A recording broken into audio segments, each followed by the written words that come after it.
Welcome to Straight Outta Jersey. Today's podcast is brought to you by Ace Sunglasses. Go to acesunglasses.com.au to purchase some of the best shades around. Use promo code MRG30 and receive 30% off selected brands. Powered by the Zapata brand studio.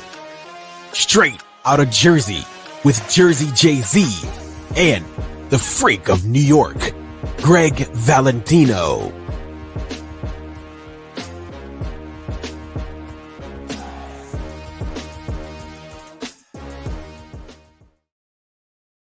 What's up, guys? It is Thursday. We are live. I am Jersey Joe Zapata, and I'm with my boy, my brother from another mother, Gregg Valentino. How you doing, Greg? What is going on, Joe? Greg, I am excited for our next guest that we got coming on with us. He is a three-time Iron Wars champ. He's a rep king. He's a black belt in jiu-jitsu. He's a content creator. He's got a great personality. Now, he looks big and scary, but he's got the biggest heart in the world. He was on Michael Hearn. He's good friends with C.T. Fletcher, Chef Rush. I mean, this guy is blowing up all over the place, and he's just an awesome dude. I reached out to him, and he was like, anything you need. So I'm going to bring him on right now. His name is Brandon, Midwest Kong himself, Copeland. What's going on, Brandon? Yo. What's going on? What's going on, man? It's great to meet you finally. Good, right. I'm glad I finally. Hey, listen, pardon me, man, because I told you I'm horrible on social media. Like I'm glad you said something to me in the live because I'm awful. Don't worry about it. Don't worry about it. We're bad. Look, I just had a flip phone up until like what, Joe? Almost a year ago, and then a year ago. They correct. wouldn't even bring my flip phone. So I'm so bad. I had my girlfriend doing all my Instagram. You know. Yeah.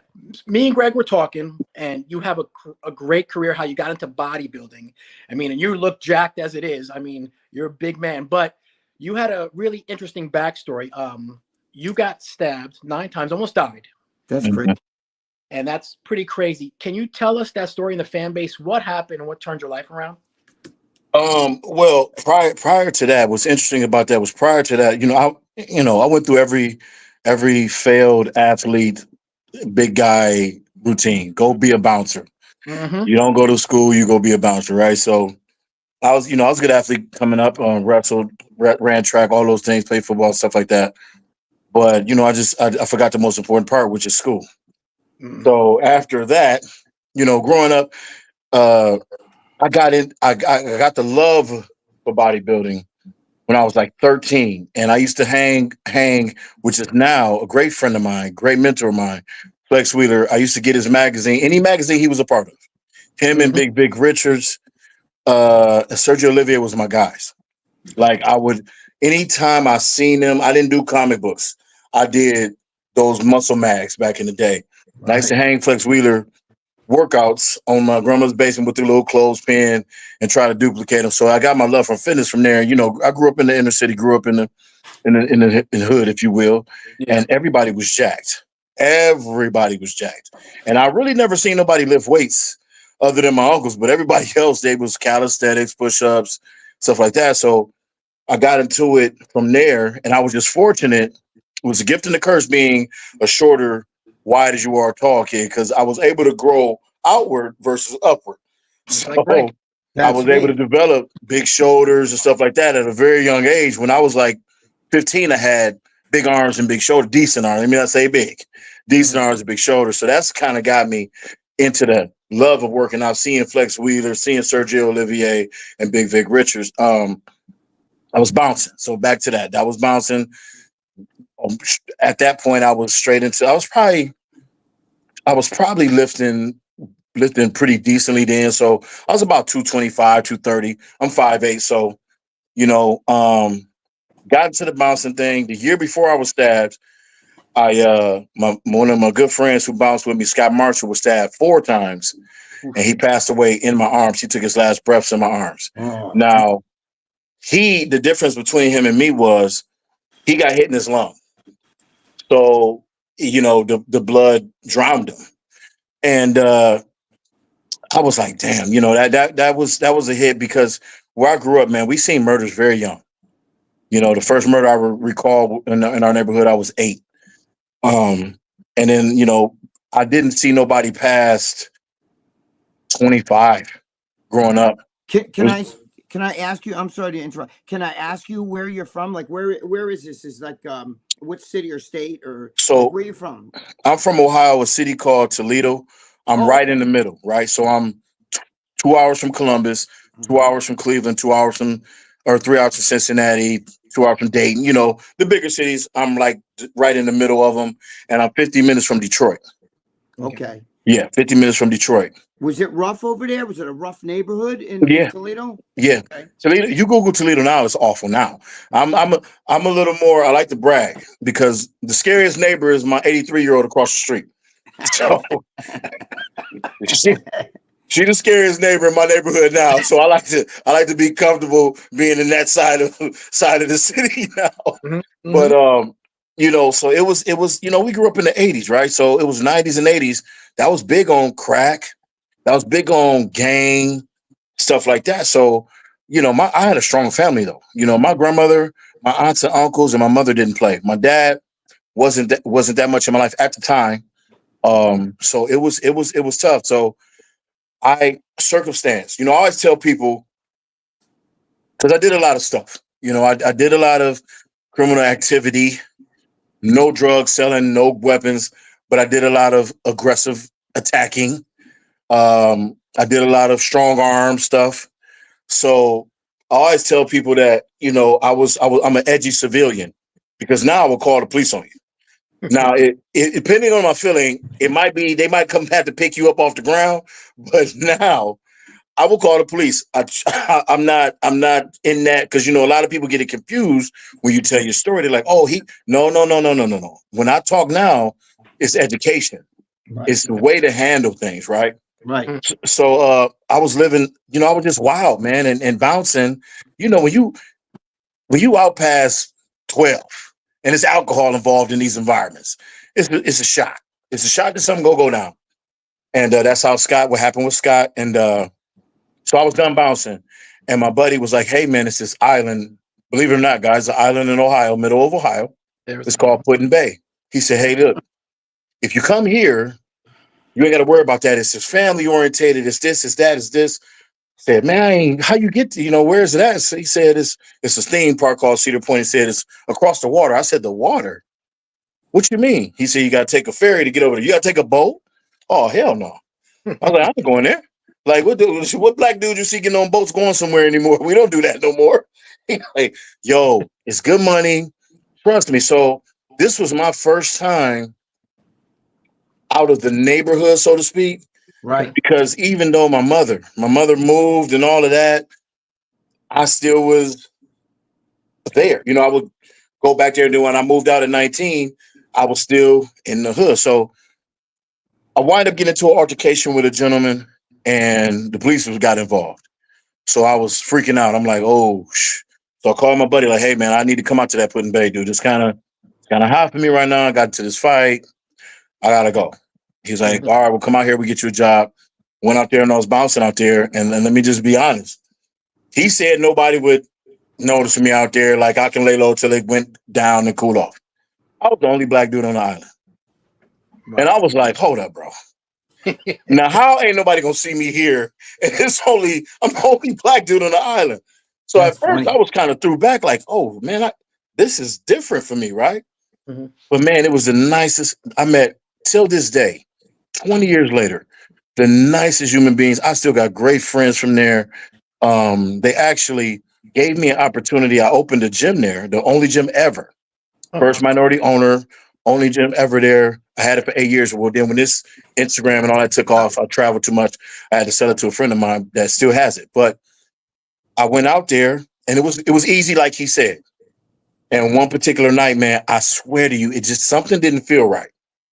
But it was very busy. It was a lot going on. And I used to go to the door and I used to be the guy at the door laughing and joking with guys.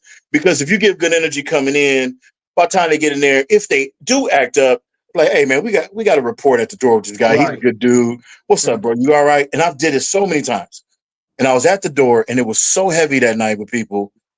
We had a guy in the back because a lot of college kids go there, make extra money. A lot of foreign kids come on a visa to work for the summer, 6 months out of the summer, right? And one of the bartenders came up. She said, "Hey, could you come back here? Because Tim uncomfortable, and Tim is not that guy. He's a check your ID, go ahead, but he don't talk. So I wanted to chill it out for about 2 hours, then go back. I hurried up and went back there, and as I walked back, the flashlights hit the ceiling, which meant there was a fight going on. And I'm like, oh shit, damn. So I run over to the fight, and the guy was being jumped. So I helped him out, got him up, and he bit me. And I understood why he did, because he don't know. And I didn't say I was security. I was just trying to get him out of the way. And I said, yo, I'm security. He said, oh, okay, cool. I'm sorry. I said, look, man, it's cool. I'm gonna get you out the back door, police out that way. It's cool. I wouldn't, no problem. And as he's walking, I'm not paying him no attention because I'm looking to see if guys is coming because everybody else moved guys back. And he stopped walking as I'm looking this way, and he was like on me, but his hand was around my back. And he was moving his arm. I didn't know what he was doing. And I was like, hey, you good? And I got my hands out like, you good, bro? Like, you okay? And he finally would not let me go. He was getting tight. He was holding tighter and tighter. So I put my elbow in his throat and I pushed him back. I said, dude, what the hell's wrong with you? And when I did, blood flew up on my face. Oh, fuck. And I was like, damn, I'm thinking it's him.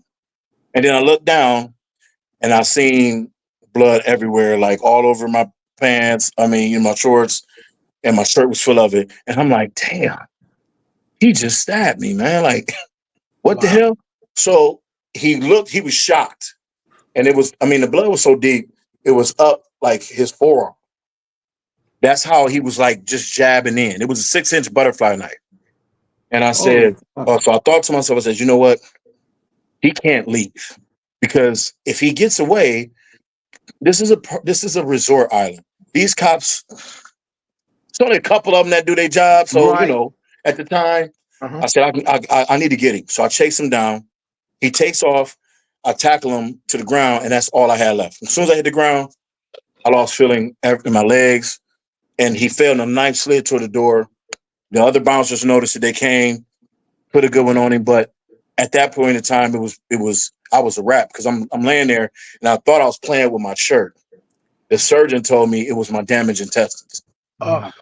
You're right. So the more he went in and came out, he was taking whatever he was attaching to it. Right. Oh, yeah, and I'm laying there and I'm like, and I just kept telling myself, be calm. So I was okay. I was like, you know what?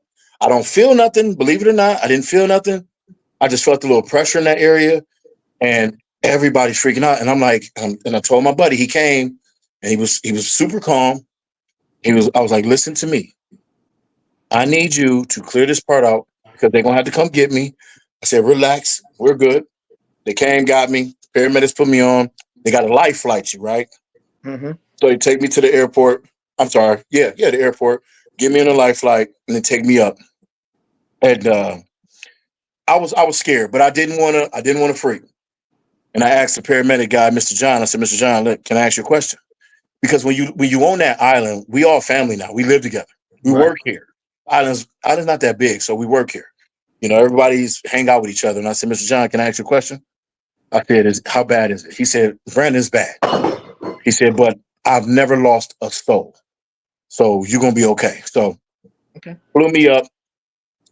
Later, he went back to the bar and broke down crying. He said, guys, he's not going to make it through the night. He thought that it was over. And when we going, I start losing more feeling to my legs. I start getting cold. Now, it's in the middle of July. It was July 24th, never forget, 2004. And I said to the paramedic guy, I said, sir, could you please unlock my leg? I can't feel my feet. And he was like, oh, okay. So I'm sitting there a couple more minutes and I'm just looking out the window and I'm just trying to keep my mind, keep my mind cool. He came back. He said, don't go to sleep, sir. I said, oh, no, I'm good. I'm all right. And I said, hey, did you loosen my legs? He said, yeah. I'm like, oh, he said, I took it completely off. I'm like, what? And then I looked, and this is one of the weirdest feelings in the world. As I looked, my legs coming up and I don't feel it. So my brain is telling my legs and nerves to move it, but I can't feel it. And I'm like, oh, shit. Then the fingertips start getting cold and it's coming up. And I was like, man, you know what? This is it. Like, I'm dead. And I said, sir, can I have a towel? He gave me a towel. And I turned my head towards the window to make it look like I was still looking out the window. And I put the towel over my face. And I was like, Lord, please just forgive me for all my sins. Like, this is it. That's it. So I went to sleep because in my mind, I'm like, look, dude, I'm not gonna die saying I don't know what it's like, but I don't want to be awake when I die. So I'd rather be dying in my sleep. Hmm. And went to sleep. And everybody loves this part because they think I'm lying. This is the honest God truth. I went to sleep and then I woke up because I was going up on the gurney up in the air, right? But it was a big surgery light over me, big round surgery light, and I couldn't see nothing because it was so bright. Wow. And I look up and I wake up. I said, "Shit, I made it." I thought I was going to heaven. I thought the prayer had finally knocked me up, and That's people laugh at me. funny. I'm like, dude, I swear to God, I That's thought I was funny. going to heaven. Actually, the surgeon told my mother the story. So I said, she said, Mr. Copeland, are you okay? I said, well, not no more. She said, what happened? I said, ma'am, I thought I made it to heaven. It's you. She started laughing. She said, look, you got a great sense of humor for the injury that you got. Wow. And they said we have to do everything right now. We That's can't put you to sleep right now. We will. We're getting that ready, but we have to cut you right now. So the damage intestines, the poison and all that, they had to, suck me out for the, damaged parts of body or organs and whatnot. And so they cut me while I'm wide awake. Ooh. Wow. I can see, I'm looking at it, the surgical Ooh. knife, blood going everywhere. And I'm just looking at like, who, wow. And Did as they you feel it putting or the no? IVs in me and they getting everything together and they doing emergency tubal up the nose Oh, and I down hate the that. throat, all awake. Yeah. And then they put me to sleep. And then, medically induced coma, you can wake up, but you don't remember nothing. And I was in and out for quite some time, man. And I was 235 when I went in. Wow. When I woke up completely, I was 157. Whoa. Wow. Whoa. How long did you wake up? How long were you out for? Like, were you days or a week? Oh, or... yeah, I was 61 days. Wait, you were Up out and for, down. so you were I'm in a not coma something then. like that. Yeah. So you were in a coma. Yeah. They had to put me in a medically induced coma so my organs shit. won't. Yeah. I mean, so I won't get high. They had to keep me sedated so I Did you? wouldn't, have. Well, I wind up having a cardiac arrest anyway because of the trauma. But they wanted to keep me at a cool so they can, come in and do work. They left me open Right. for the entire time because they had to keep coming in, changing the dressings, and then using this little suction thing to vacuum, make sure they got all the damaged parts out so it wouldn't get poison in my blood and make me go septic. Wow. So it was rough. So when I finally got up, I was still open, but it was closed, it was healing a little bit, so it was packing it. And I woke up and I had a full head of hair. I've been shaving my head bald and all of that since 19 years old, 20 years old. Full head of hair, beard and all this. Oh my And God. and I'm moving. I'm like, hey, like I feel funny. I'm like, hey, what's going on? They're like, oh, hey, relax, blah, blah, blah. And I looked at my arms. I was like, what the? And then I could feel my hair. Now, Unbelievable. you don't. So the last thing you remember was them cutting you and shit, and then all of a sudden you wake up and like it's 61 days later. Or do you remember any? It was bits and pieces. But here's the thing: I don't know if that was me remembering or was I dreaming. Right, right. You know what I I know mean? what you mean. I Yeah. told stories to my mother. She like, I don't know about that. Like vivid stories, right? I don't know. I had a situation where a pastor came in, and I can Yeah. tell you right now what this dude looked like. He was a black gentleman, had a mustache, clean shave everywhere else, had a low haircut, had a part on his side. He had a hat. He sat next to me. He talked to me.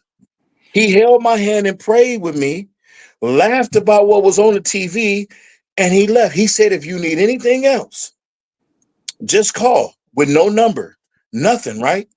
This is the same story I told for 20 years. He left. When my people come in, I'm like, man, the pastor came. Who sent the pastor? Ain't no pastor come.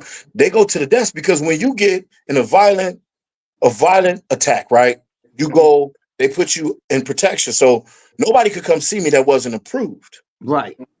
And I was in a trauma unit, so it was locked down. I was in there that day.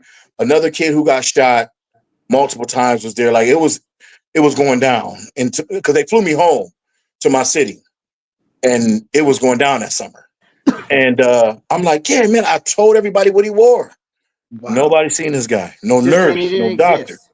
You're saying they're saying he didn't exist, but you saw him. They said he didn't exist. And that's, like I said, I tell the same story that is exactly what happened. And nobody remembers it. Wow. Or no, not remember. They said it didn't happen. They're like, dude, nobody could come in here. Like, because the security will stop you at the door, phone in and say, it's such and such on the list. No, I'm sorry, you can't come in. Because a couple of my friends, when I was up and like, finally getting around, they would have to come in and ask. And I'm like, yeah, he's good. So. Wow. Now, let me ask you a question. Okay. Do you have any kind of Brian Pablo, thanks. Thank you, Brian. That's my boy. Do you have any kind of today? Do you have any kind of like soreness there when it rains? I get like a stomach ache, or I get nauseous, or just I don't know, like pain in the abs for no reason. People could tell the weather changes. Sometimes you'd be like, dude, I can tell it's going to be bad weather. You know why? Because that scar starts hurting me or something. Yeah. No. See. So I got a nutritionist now. Because I had an inch of colon taken out. My stomach was damaged a little bit, so they had to take that out too. I'm sorry. My stomach is smaller. It was smaller for a long time. So if I got full, and I was, starting to experience it, I'm talking excruciating pain, not like on that scar, like almost like it was about to come open, right? So they had to take fat from somewhere else, and they had to mend the lower part of my abdominal together. Wow. So now when I had to stop freeway squatting. I had to stop that motion in general, because when I come down, what I'm retreating to pull up is not there. So what happened was I start developing horrible hemorrhoids. And I'm like, Doc, what the hell's going on? And he said, are you squatting? I said, yeah. He said, pulled out a diagram of it. He said, this is why. Because when you're pushing up, so I tried different things, tried the belt, tried different ways to come up. I don't know. And it just didn't work. So I had to stop that. I can't do any heavy squats. What about leg press or any of that? I have to be very, very cautious with leg press. My foot placement have to be a little different, which makes it awkward for me. But it just, after that, it was that pain of that. It was just a discomfort. Now I'm fine. Other than the squatting and stuff like that, I'm fine. I don't have anything there. You don't have any inside problems, so stomach ache, irritable bowel, shit like that. Once in a while. That was when I got the nutritionist, it helped a lot more. Okay. But it's just a sometime thing. Yeah. Sometimes it's not good. I heard when they told your mother, she thought she was gonna identify a dead body. She thought you did. So my mom told, dang, how you know that? I heard my mom. This is good. This is a good one. So my mom went up there. My mom's 4'11", man. Okay. She is the scariest human being on the planet. Now that my grandmother passed, she's the scariest human being on the planet, right? And this is true because my father was scared of her. So she got the call. This was interesting. When they was asking me for numbers, because I didn't have no cell phone or nothing. I gave him one of my best friend's numbers. I said, call him and tell him do not call my mom. And, of course.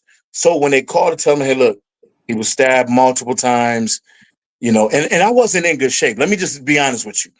I wasn't in good shape. So it wasn't like he's going to be all right thing. So, of course, when you call, they're going to, oh, my goodness. So they call my mom. My mom comes up, and it's my buddies, man, 40, they say it's like 40 people in there. All my bouts and buddies, all my, people from the street, all these guys in there, they all upset. And my mother's calm. When my mom came in, she chilled the room. She went to the doctor, put him to the side. And he says, man, he told her, ma'am, it don't look good. Because when I went under is when the cardiac arrest happened. Right. And I just wasn't doing good. I was doing good awake, but clearly when I went under, it wasn't good. They had to hit me with the defibrillator. Is that what it's called? Yeah. Yeah. They had to hit me with the defibrillator. He said, he talked to my mom, and she said, hey, Doc, I just need my son back. So I trust you. You're gonna make a good decision. You're gonna make sure he come back. And she's like, that's it. Don't worry about it. Go do what you can, and what you can do is gonna work. She's like, don't stress it. He told me, he was like, oh my goodness. And it's crazy how things work. He was off that night. He was literally leaving after a prior surgery. He wasn't even from here, right? He was from Cleveland. So I went to the medical, it used to be called MCO, Medical College of Ohio. So they would bring in doctors for certain things. And he was literally getting to the expressway when he got the call. And he could have denied it, but he came back. And thank God he was one of those risk takers because I It's a good flatlined there and they had, because of my size, he took the defibrillator up. He said, either two things going to happen. I was going to fry you and you was going to be a vegetable, but at least your mother was going to be able to come in and talk to you. Or it was going to work. So he said he called 4 nurses in. They hit me. They held my arms and hands, hit me. And he said, man, your body's contorted in a way that I've never seen. You came down and you took a deep breath. And he said, and we was good. And he said, but they were still worried about the brain. The brain, the brain power, did we fry them? And they said, I started talking in my sleep. And they was like, oh, shit, he's fine. Yeah. So my mom, when they asked, the newspaper came and, of course the news was there. And my mom said, at the end of the day, pretty much the fear was I was coming to identify the body of my oldest son because it was bad, and for me, I didn't even recognize that. Wow. Now there is a redemption story because you years later. Wait, I wanted to ask the $1 million question. I'm sure everybody's going to want to know this. What happened to the guy that stabbed you? Did he ever get fucking locked up? Yeah, so he that son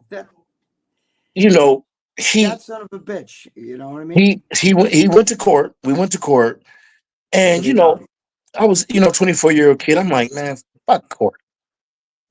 Let me just get at him, and then we can go on about our way, right? The guy went to court. He admitted everything. He said he was high. Said he was drunk.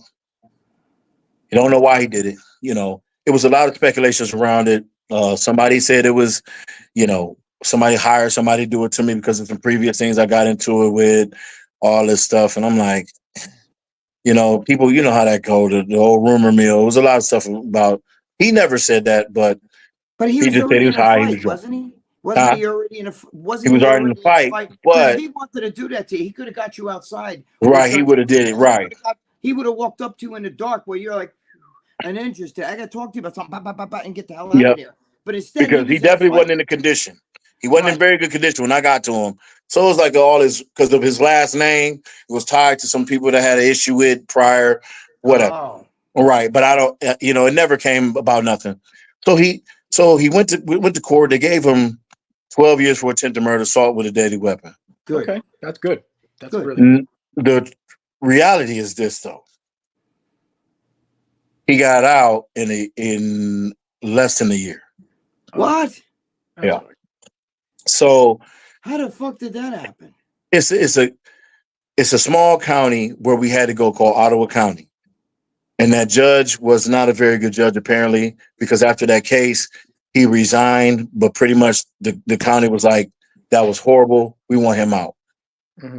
He said they got overwhelming letters from people saying that he's a good person, this and this. He's a good person. The man sat on trial and said, I did it, and I was high. I don't know why, blah, blah, blah. And he apologized. Wow. So he got out. So years and years later, I get a message. I'm like, who is this guy? And it's him. Wow. And he just wanted to apologize. Okay. And I was like, wow. You know what I mean? And that was it. He said he went through some things, and he said something about one of his brothers got killed, and he said he offered drugs. He, gave his life to Christ, and so that's and did it make me feel better? I think I was already healing from him. I thought I was, rather, because we get into that, but the fact that he showed that accountability, man, it's like, you know what? I need to slow my ass down anyway. Yeah. And if it takes me to go through this to be able to where I'm at now, when I go speak to schools and stuff like that and talk to these knuckleheads about temper, emotional responding all the damn time, you know what? That was my path to take, unfortunately, but I'm here to tell that story in a positive light. Yeah, and I was going to say is that I saw you go back to that spot you got stabbed. Yeah. years later, and you did Mm-hmm. a competition, and you got really emotional because that Yep. was the spot where you almost died. Yeah. And so all over the internet, that was really a positive moment, and I could feel your energy from when you did that. It was You the know? kids, that day, that's a relatively party town, right? Party Yep. Island. Yep. And it was everything was working against me that day. Yep. I'm like, dude, it's gloomy out. I'm like, man, please don't rain. We get down there, man. We get the tent set up right in the middle of downtown. The bar that I worked at right across the street. And mind you, these bars are huge. It's a resort. These bars Mhm. big. And I look over and I see a whole bunch of kids coming off the boats. And Okay. I'm like, oh my goodness. Like this might be great. And that was so big, man. And we had probably 150 to 200 people just standing right there in that sidewalk. Well, we was in Wow. the park and then the Mhm. sidewalk. So people stayed around, man, and that was super awesome, man. Wow, That that's was all. that was awesome. Wow, that's great. You know what though? I know from when I was younger, bouncing in a bar and shit. You're just in that. You never know when shit's happening. I Yeah. had a fight with a biker and I threw him, down a flight of steps out the back. And then when I came in, about fucking half hour later, my boss comes in. He came in late and he goes to me, "Do me a favor, go in the back room and stay there." And I said, "What's the matter?" And he goes, "Just go in the fucking back room and stay there."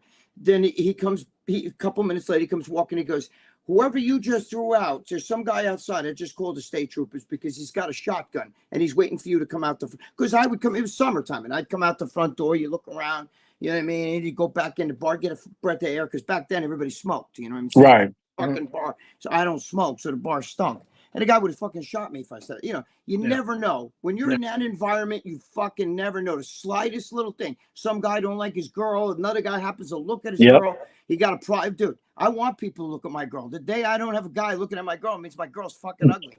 You know what I'm saying? Right? But Yeah. the thing is, guys are crazy, and it just in bar environments no good. People drink and they lose their mind. Yep. Yeah. And unfortunately, it's guys that come there for that. Like you Mhm. don't see none of the girls, bro. What are you here to do? Right. Mhm. You're right. But that's the I wanted problem. to ask you too, really quick too. I want to touch on Cali Muscle. Obviously, me and Greg, I don't know him, but recently we had a bodybuilder that we knew named Big Lenny who passed away. Oh yeah, yeah. We're friends with Johnny Bravo. We're friends with Dave Palumbo. Johnny, my boy. Yeah, Yeah, Johnny's Johnny, my great. boy. Yeah, I someone love told me Johnny. about Big Johnny's my Lenny. boy too. Yes. Anyway, Kali said some things about Big Lenny. It's got into the media right now. It's kind of big. I don't know him, but for you actually, Kali helped you a little bit. You know Kali better than I do. I don't know your relationship, but what do you think about him and that personality he has? Well, let me just say this. So it's a lot that you missed about me and Callie. Okay. It was a lot going on. Okay. Is there drama or is you guys Oh yeah, split? yeah, yeah. It was real bad. Oh, It got bad. So Callie is the one who introduced me to social media, right? Mhm. Right before the pandemic, I used to just have a personal Facebook, Mhm. and he was my friend on there. And it's funny you bring this up because I'm doing CT's podcast and we talking about it too. Okay. Um, he Callie was a great dude. This is back when he was in Vegas, right? Okay. So when he was in Vegas, he didn't really like it there. He didn't really have much going on. And he's like, "Hey, look, I like you, man. You a funny dude." Because I used to do or Facebook lives and just act a fool on it. Just crack jokes. I'm a Yeah. huge Browns fan, so on Sundays, I do a live after the game, and I go lose my shit, right? Okay. Yep. So Callie would pop on, and I never, I didn't even realize we was friends on there. I just love Callie. Callie and CT was the first time I subscribed to anything on YouTube. They Okay. were my first two. The same day, I seen the Cali video. Oh, this is cool, big dude doing all that. Then I seen CT yelling and screaming. Oh shit, right? So, Cali pandemic hit, so we started doing lives together, and he was sharing. So he got millions of followers, so he would share them, and we would have 15, 10,000 people on there, and we would just be going out for 35, 40 minutes an hour, right? It was so amazing. It was great. It was fun during the pandemic. Nobody got nothing to do. We just clowning, whatever. Yep. He's like, "What's your number, dude? I'm about to move back to California. What's your number, man? We gotta do something, man. I gotta get you out here. What you gonna do? Like, give me a number." Got his number. We was cool. He's like, "Man, don't work. Call me anytime, bro. This and that." I'm like, I ain't gonna call him anytime, So I wouldn't call him at first. And he would text, "Hey, what's up, man? How you doing?" Well, my grandmother passed, and me and my grandmother was super close. And he hit me up. He said, "Hey, look, dude. I remember you telling me about your grandmother. Hey, man, when you get your hair clear," he said, "when do your gym close?" Because, like I said, we had the gym on the island, and it was seasonal, so it goes from April to Halloween is pretty much over with, right? I said, "Man, I'm here till October, whatever, late October." He said, "Man, come to LA. Come to LA, man." I said, "Okay." So closed down. Took a week, week to just get my, stuff together after leaving the island. I said, "You know what? Yeah, I'm gonna go out here, meet him." And I went out there just to meet the guy Okay. in person. Now this is going on 2 years, and we had already been talking. Okay. And Cali was a great dude, man. And I could see at the time, like off camera and on camera. Oh, so I see what you're saying. I could see Charles Kirkendall versus Cali Muscle. Oh, I see. And the dude was a good dude, man. You know what I mean? We shot a video together. Then we talked for like 2-3 hours just standing there. He like, "Look, I got kind of screwed on my supplement. My star supplement coming, man. I want you to be a part of that, man. And man, look, started Instagram, started YouTube. Like, how do I do all that shit?" Like, "Yo, man, trust me. Do that. Boom, boom, boom. We gonna get all this done, man. I'm gonna help you and all this, right?" And then he introduced me to Big Boy. And so we did the video that weekend. I left, started my stuff up, a little bit of traction. I didn't know how to do nothing, but I could edit though. Okay. So Right. I've already always known how to do that. So I could edit. So I could do that part, but I didn't really know how to like post. I didn't know none of that hashtag, all that crazy stuff. Me too. So it was just wild for me. So he hit me back. He said, "Hey, we want to do a jiu-jitsu video because I'm a black belt in jiu-jitsu. Right. Come out here, let's do some content, teach me and Big Boy how to do jiu-jitsu." And we did it. And every time me and Cali was on camera, it was awesome. People loved us. Yeah, I remember. You know what I'm saying? People loved us together. And I start gaining a little bit of notoriety from that. Mhm. And from there, it was like, see, for me, timing is everything. I was Cali's, "Hey, Cali, good to meet you. Take the picture." It's Right. like, "Cool, great. I'll take the picture." Boom. I was the one holding the phones for Big Boy and them guys when they take a picture with fans. But I took the opportunity. Number one, Cali was my friend, so I wanted to learn now. Now I'm gonna be around these guys. I'm gonna learn how they do stuff, Okay. so I can take it back and I can apply it to my own because this is my guy. So Cali never really sat down and said, "Do this, do this." He never really gave that information. But one thing he did do was get me on the platform, him and Big Boy, right? Right. So we go to, I don't know if y'all seen this video, and I hate that I was even in that, but it was an incident at Gold's Venice where Cali pulled a knife on a dude. Yes. Did someone Okay. pass? Correct. And almost stabbed. Someone passed Cali in the front. Yeah. Oh, wait a minute. That was with you? I was saw that the video. one who separated him. Oh, fuck. I saw that video. Guy was going to Gold Gym, kind of long hairish. Like, Yeah. Long hair dude. Yeah. Here's the thing. I heard the dude is whatever. I don't got no problem. I don't know, but is it worth all of that? Would I walk in front of a camera? No. No, me neither. Wouldn't do it. But this shit, it went to that length? No. So they get to arguing, and I go separate them. Yep. And the dude go inside, and he's yelling some shit out, some crazy shit. And I'm like, "Bro, you can hear me in the video." I'm not sure. I think it's one of them videos because Big Boy got it and Cali got it. And I'm like, "Dude, why is you still talking? Chill." So I wasn't an aggressive part of it. Correct. But the dude came outside, and I was standing back, didn't see it at all. Cali must have pulled a knife on the dude, showed him. Oh shit. Right. So I was distraught. I was pissed. Oh. Number one, I was stabbed 9 times, man. I don't like that's not cool to me at all. So when a dude kept saying pull a knife, I'm looking like, yeah, right. Like he ain't pulling a knife. So I don't say nothing, but he actually did. So when they edited for that part. And it was all about content. Yep. So then I thought to myself, hold on. This is how we get views? I ain't doing that. No. I ain't doing that. Like I'm all that pranks going into restaurants about, I'm not doing that. I will never do that. Yep. And I think when I started getting my own path, Cali used to be like, hey, man, say that positive stuff for the circle, man. They don't want to hear that. They want to be entertained. Right. I'm like, how? Maybe he's afraid that you're going to get bigger than him or something. I think, like, more popular. So I'm looking at it like, well, bro, this is who I am. Mm-hmm. So he had the heart attack. Yes. And I was devastated because I was just out there prior. Mm-hmm. And I'm like, yo, so I hit him up. You good, man? You know, man, just thank God. You know, he got emotional on camera. Now this is Cali Muscle, you know, Cali Muscle. Yep. that guy. So when you see him showing that vulnerability, it touched you. Like, oh shit, my boy is hurt. Is like that's scary. Mm-hmm. So I'm hitting him up. I'm like, yo, Kelly, you good? You know, oh yeah, man. Day by day, man. I appreciate you, man. I said, look, and this is what I told him. Bro, I ain't gonna bother you too much, man. I know you got your support out there, man. But if you ever need me to come out, I'm gonna check on you. But if you ever need me to come out, man, let me know, bro. Oh man, I love you, bro. Blah blah blah. You know how you know the bro talk in the industry. We love you, bro. Blah blah blah.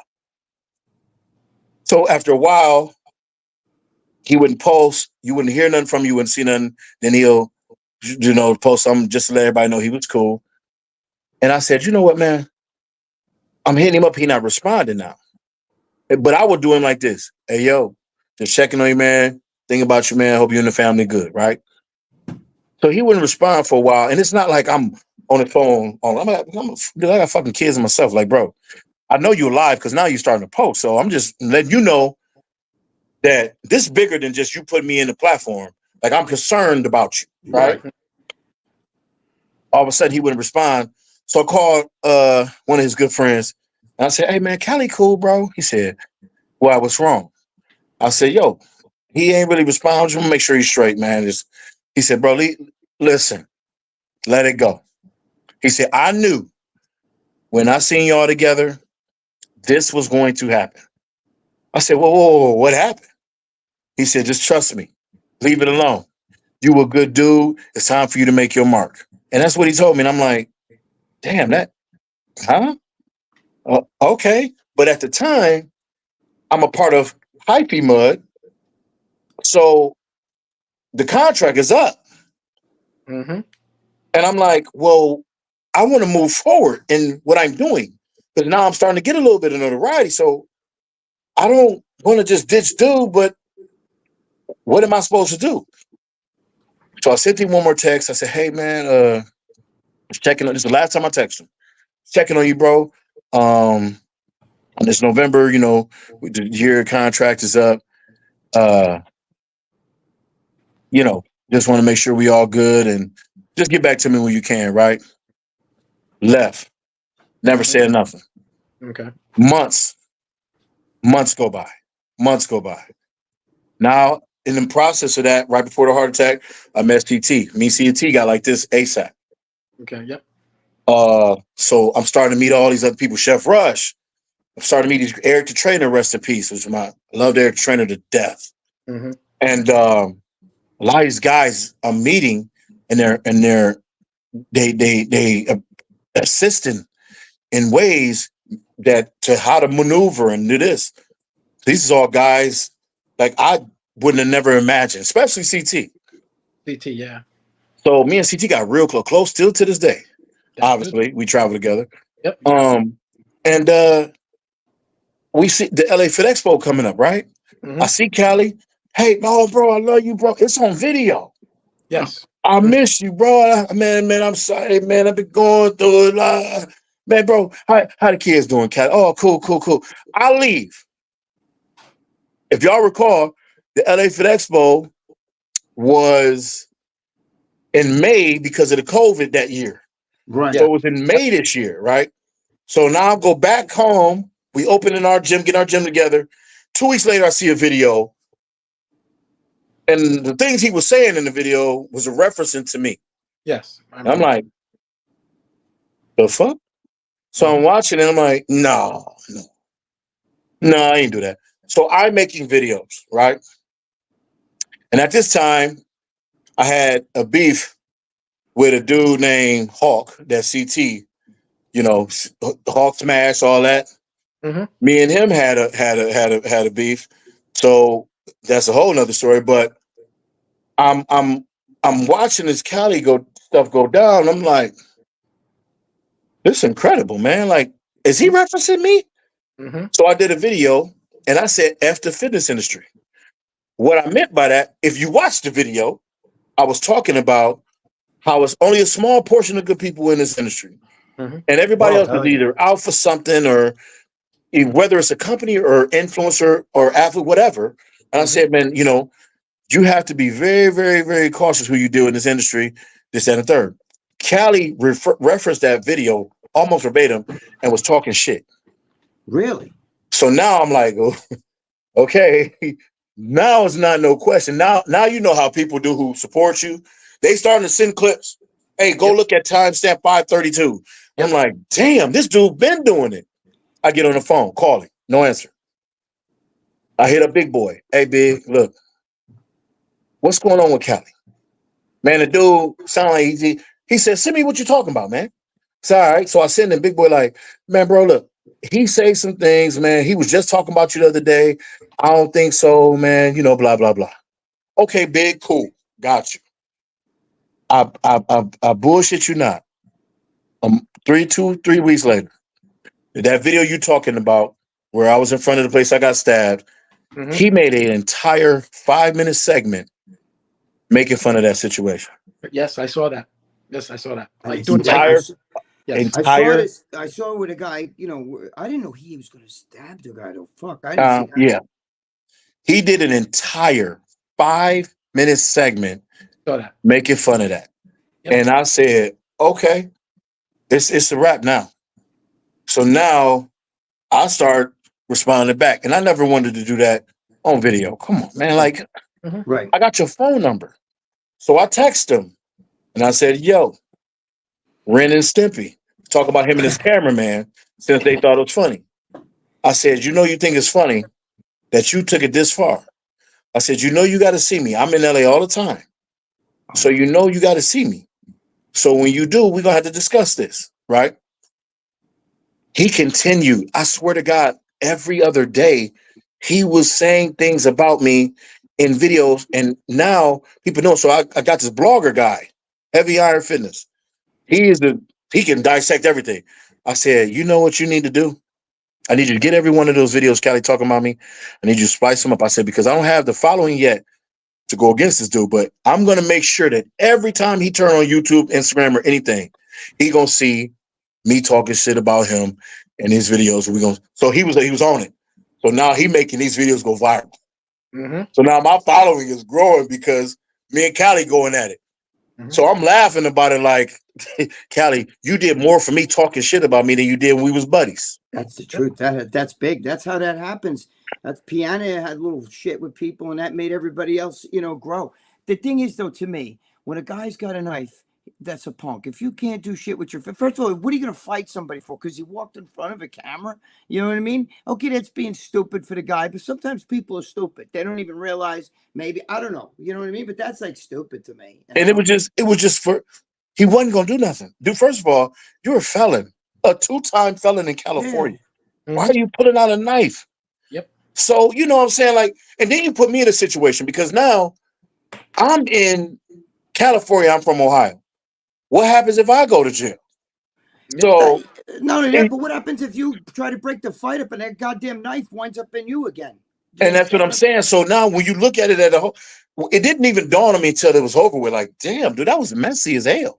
Yep. that could have gone really bad, especially since you're there. He's putting you at risk. You know Yep. that, right? Because And that's what I told him. Start going at it, and you try to break that shit up, and before you know it, a knife winds, you could get stuck again. And first of all, It was all for a viral video. Yep. but you know what's funny? You know what's funny? To show you that true tough guy, first of all, if somebody's going to use a knife, you're not even going to see it. You see what the guy did with you? You didn't even know. You were over there like, bro, what's going on? You didn't even know you were stabbed. Yeah. You know what I'm saying?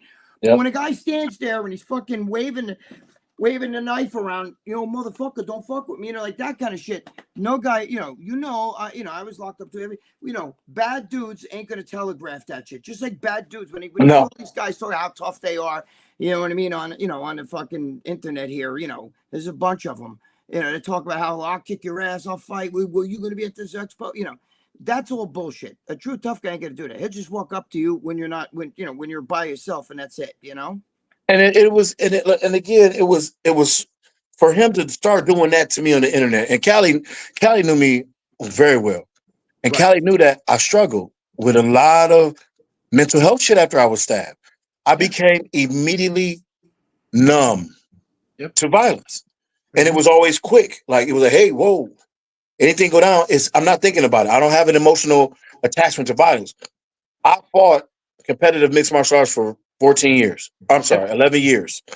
2014 was my last fight. And the reason why that was my last fight is because I started realizing what my mental health issues was.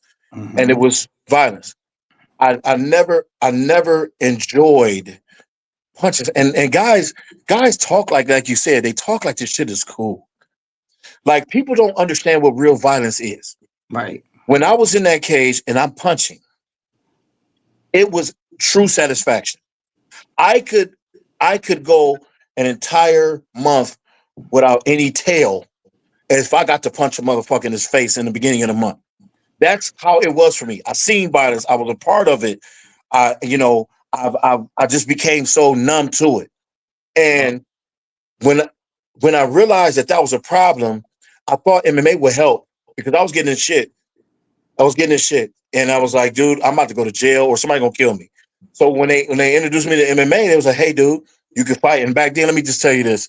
When I say MMA, it was so trash back then, because John McCain was trying to ban it. We were fighting. Oh my God. It was awful. So we had to be regional from Ohio. Maybe Tinley Park, Illinois was, thing. Angola, Indiana, all these places. Like in bars and stuff, right? In the back of bars. It was like, man, we were sleeping in conversion vans, man. It was crazy. And it didn't get until about 2006, then a lot of stuff opened up. And then, by then I'm 26, struggling to make 205. Now it was crazy. But I would, at that time, I was pretty diverse in jiu-jitsu and wrestling. So a lot of times I could take a guy down, I could cement him. Mm-hmm. But I wouldn't. I would just give him the elbow, punch, and it would be awesome, right? I would feel great about it. And then at my last fight, after going through, I broke my leg. I had to take a year off. Had this big redemption thing, and I was like, "Yeah, I'm back. I'm feel good."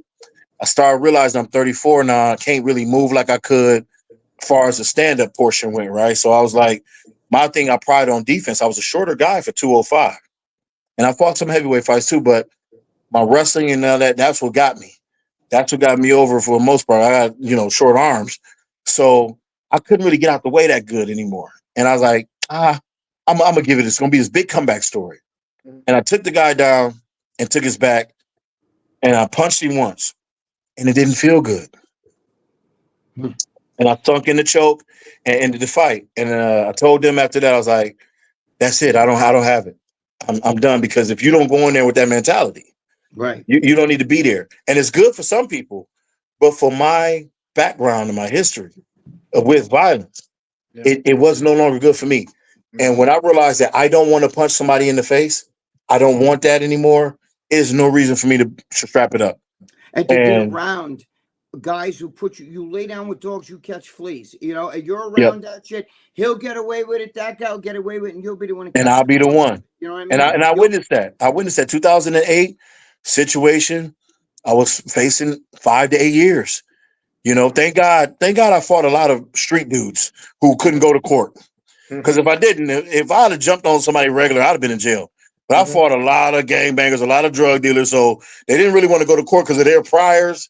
So I kind of got off with some stuff. But 2008 was bad. And what was scary about that was when my lawyer played the video from the bar, I still was go out, have a good time, drink, whatever. And at that time, I'm actively fighting. So I'm training 5-6 days a week. I'm in great shape all the time. I'm in great shape all the time. I had no business fighting some dude in a bar who really ain't gonna bust a grape in a fruit fight. He was just talking. He swung on me. When I seen how he swung on me, I should have known this dude cannot fight. But the fact that he swung on me triggered me, and I wind up hurting him. And my lawyer showed me the video. And let me just say this: when you look at the video, and I seen how I was doing that pedestrian civilian versus a trained fighter who wouldn't have not let me just do that to him, it gave me goosebumps. It made me almost want to vomit. I was like, oh my, it's almost like it wasn't me. Wow. And I started realizing, you know, I fought after that, and that was my second fight I ever lost. I just wasn't mentally there. Mental health really now destroyed, because I had a great run for where I fought, right? I won 2 titles, 2 different weight classes. I didn't fight in the UFC, didn't care about it really. At that time, I was a single father. So I got my daughter the second I was out of the hospital. So I had a lot of growing up to do, but that violence, it always was a part. And when I realized that, dude, this is scary to even be this way, I had to let it go. I don't hit mitts no more. I hold mitts for people. I like to teach kids and, exercise people, but I don't want to punch anything. I do not, as upset as I get, I really truly don't want to punch anything. If y'all ever hear me punch somebody, it's like, hey man, he was about to kill him. It was something crazy, because I don't want to do that. I don't want to hurt anyone, because I also know that it's not me talking tough, but I know that I like my chances of getting home. But I also know 2024 gun laws, man, ain't nobody gonna take some 280-pound dude with technique beating the crap out of him. They gonna shoot me, dude. Like, I've already been there. So I just try to stay away from that. So when Cali did that, Cali knew all of these things, and he kept poking and kept poking and kept poking. So it got down to the LA Fit Expo, and I made a video, and this was stupid. It was very childish. And I told him, I'm coming to LA, January, whatever date it was, and we're gonna have a conversation. I want to see if you still got that same energy. Mac Truck. No Mac. I know Mac. Yes. Mac Truck hit me up. Hey man, don't do this. Let me handle it. I said, big bro, man, I love Mac Truck. Mac Truck crazy, you know what I'm saying? I love the dude. Yeah, I know So Mac. at that time, I never met him. He's a good guy. And never really talked to him. So when he reached out, I said, man, no, man. He said, hey, listen to me, man. I took my ass to the LA Fit Expo and hit Rich and was banned for years. He said, you doing good. You a funny dude. You got pops behind you, Chef. Do not waste it on this guy. I got it. He's right. I said, okay, Mac. Mac told me don't make another video. I didn't. I respected what Mac said. Then Eric the trainer, when I got to LA, pulled me to the side. He said, hey, man, I need you to get it together. Me and Chef talked about it. No more. I said, yes, sir. And I left it alone. And Cali never went to the LA Fit Expo. But then I realized the influencer part, the real influencer part, not selling protein and all that garbage, right? I realized the influencer part. I went into LA, and it was probably 12 of these guys, and they looked like some pretty rough dudes. And they walked up, and he said, hey, let me talk to you for a minute. So I looked at my buddies, and I'm like, man, make sure. I'm in LA, dude. Make sure you watching. I walk over, and he told me what gang you from. I will not say it. He said, I want you to know you did a live video. My nephew was getting ready to do something crazy. You got off your live video. You called him on Instagram phone. You talked to him, and he didn't leave the house. When his buddy left the house, his buddy now is paralyzed because he was shot. It was a setup. Oh, shit. And I said, really? He said, yeah. And I knew exactly what he was talking about. Young dude I was talking about, again, telling my story, telling how we need to control ourselves. talked to him, and for some reason I gravitated to his comments. And I said, I'm about to get off. I said, hey, I'm about to call you on the Instagram phone. And so this guy, he said, look, and I'm also tell you this. We already been around here. Cali not here. He said, but don't waste your time on that. He said, don't do what we would do. He said, don't do what we would do. We respect you. We got anytime you come to LA, hit me up.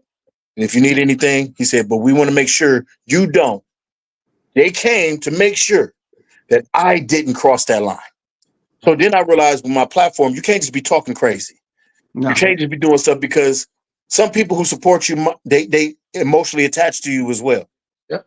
And these guys came there to make sure, and I'm not sure if they would have saw him, they wouldn't have confronted him and said something to him.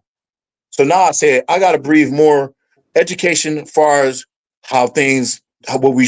what my mistakes was, and more positivity and a little funny stuff, man, because that's what we got to do, because what we say can trigger somebody else. People love you. I realize that even with the decent amount of followers I got, people love that. Yeah. And I love that too, because for people to believe in me that don't know me, even y'all having me on the podcast because you like my content. These guys get caught up in popularity and all that. When you go through what I went through and you was almost out of here forever, for somebody to reach out and say, hey man, I like your content. I was at the Olympia like a kid in the candy store. People who barely spoke English would say all they could say was calm. Yeah. And I know that goes to some guys' heads, but for me, it's like this is a blessing because the world is so negative. Yes. That if you could get on Instagram or wherever you at, and you can say, I always tell people it's easier to make somebody feel shitty. It's harder to make somebody feel better after having a shitty day. But when I do the little comedy stuff, people are like, man, I get these messages. Man, that was hilarious. You know, that was great, man. I had a bad day at work, man. Thank you, man. That's influence, man. I don't want to say you protein. You know, I don't want to do that. I'd rather give you something to laugh at or something to talk about. You know what I'm saying? Or something that you can say, hey man, I can relate to that. So after that Cali situation made me learn, like, man, you gotta watch what you say, because you could put somebody else in danger. That it ain't that serious. Cali don't want nothing to do with me physically. No, he know that.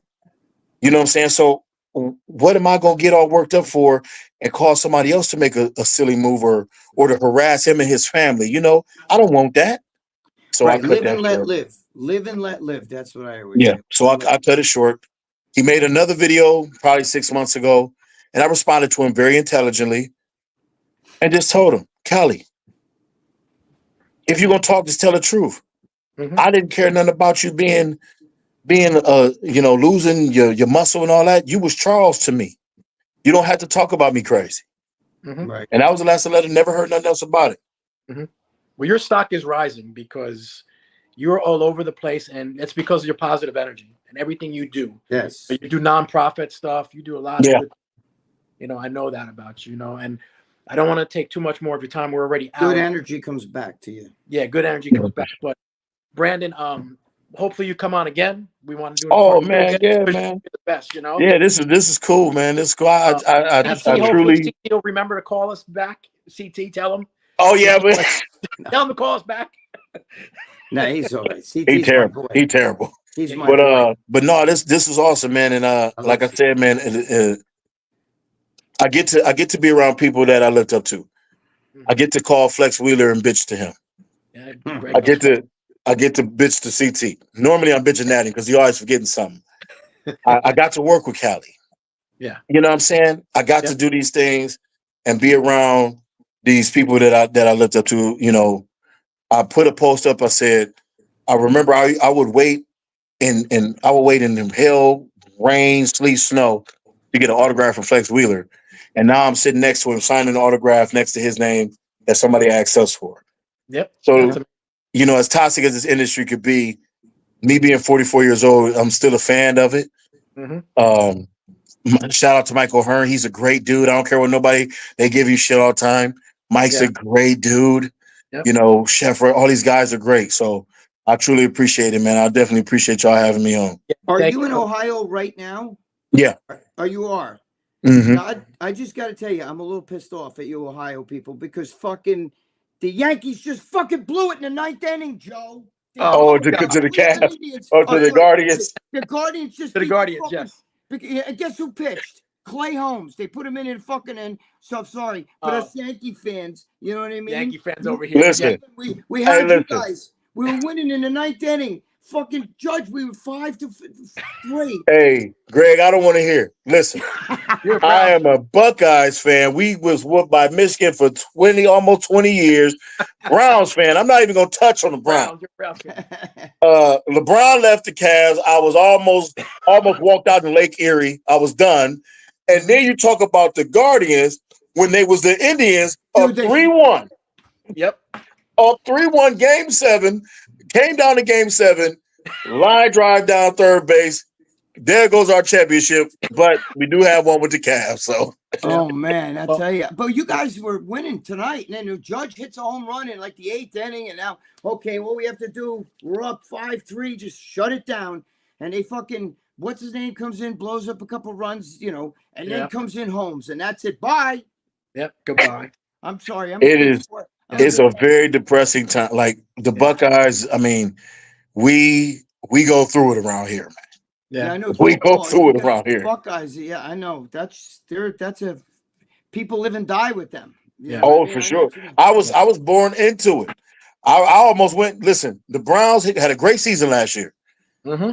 Now we 1-4. I almost went to my grandfather's grave and said, "Why you leave me with this shit? You left this whole family with this shit." Couldn't you make me like a Patriots fan or something? You know what I mean? Which you have to you know what I mean? Exactly. Well, Brandon, thank you so much. Yeah, Brandon, we're gonna bring you back. We love you, brother. Keep doing what you do. Brandon. Much love. Hey, man, I appreciate that, man. Thank you for having me on. Thanks, much brother. love and Keep respect. it going, God man. bless. I'll talk to you. Yes, sir. You got it, Thank Greg. you. I'll talk to you later, Greg. All right, guys. I love you guys, man. Have a good one.